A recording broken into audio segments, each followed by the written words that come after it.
Oge was an 18-year-old girl brought from the village to live with her aunt Ngozi in the city after her parents passed away. Life in the village had been hard, but she had hoped that moving to the city would bring her a better future.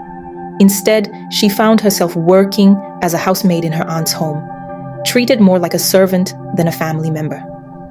Ngozi was a strict and harsh woman. She had 2 children, Ekele, her 25-year-old son, and Ada, her 16-year-old daughter.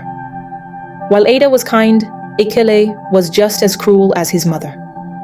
Oge worked tirelessly from morning till night, cooking, cleaning, and doing all the chores. She wasn't paid a dime, and her aunt constantly reminded her she was lucky just to have a roof over her head. One evening after a long day, Oge was washing dishes in the kitchen when Ngozi stormed in, her face twisted with rage. "Oge, where is my money?" she shouted. Confused, Oge turned around. "What money, auntie?" "The 5 million naira I kept in my room, it's missing. Did you take it?" Ngozi accused. Oge's heart dropped. "Auntie, I didn't take any money. I don't even go into your room." "Liar," Ngozi screamed, pointing a finger. "You're the only one who has access besides me and my children. You must have stolen it." Just then, Ekele walked in with a smug expression.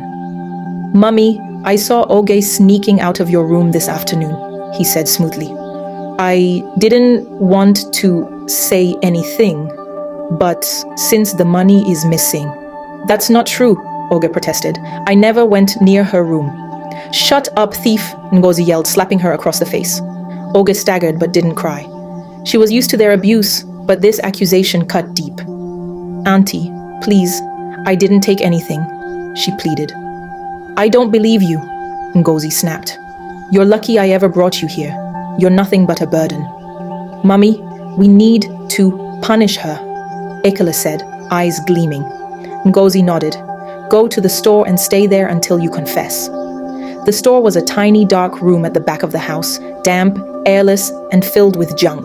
She had been locked there before, but this time felt different. "Auntie, please don't lock me up.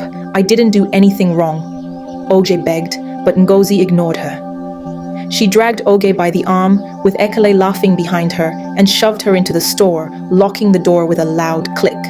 Alone in the dark, Oge hugged her knees. "Why is she only accusing me?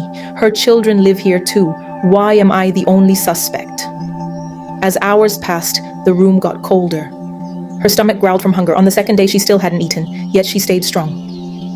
"I won't confess to a crime I didn't commit," she whispered. "God will vindicate me." On the 3rd day, around 11 a.m., someone knocked at the door. Oge was startled. Ngozi had gone to work, and Ada and Ekele should have been at school. She peeked through a crack and saw Ekele. He smiled in a way that made her uneasy. He unlocked the door and stepped in. "I know you didn't take the money," he said calmly. "Then why did you lie?" Oge asked, wary. He shrugged. "Because I want something from you. Be my girlfriend. Let me sleep with you whenever I want, and I'll tell Mummy you're innocent." Oge stared at him in horror. "That's wrong. We're family." "Family?" he scoffed. "You're just a maid. You should be grateful I even want you." "No, Ekele, I won't do that." His smile vanished. He slapped her again hard. "You'll regret this," he said, slamming the door behind him. Oge sat, trembling, her cheek burning. She needed a way out. That night, Ada returned, whispering through the door. "Oge, are you okay?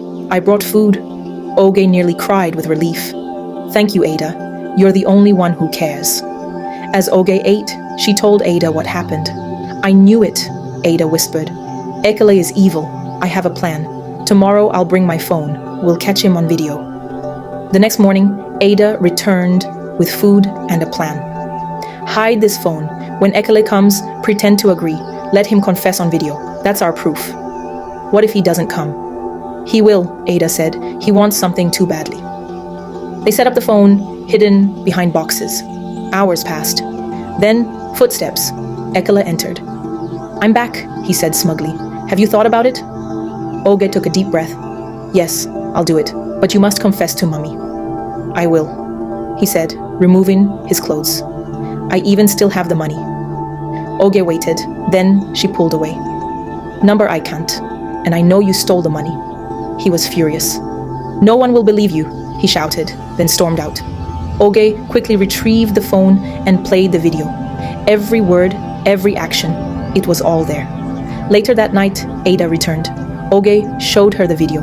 "It's perfect," Ada gasped. "He's finished."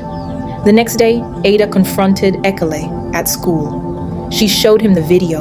"Confess to mommy," Ada said, "or I'll post this everywhere." He paled. Okay, I'll confess."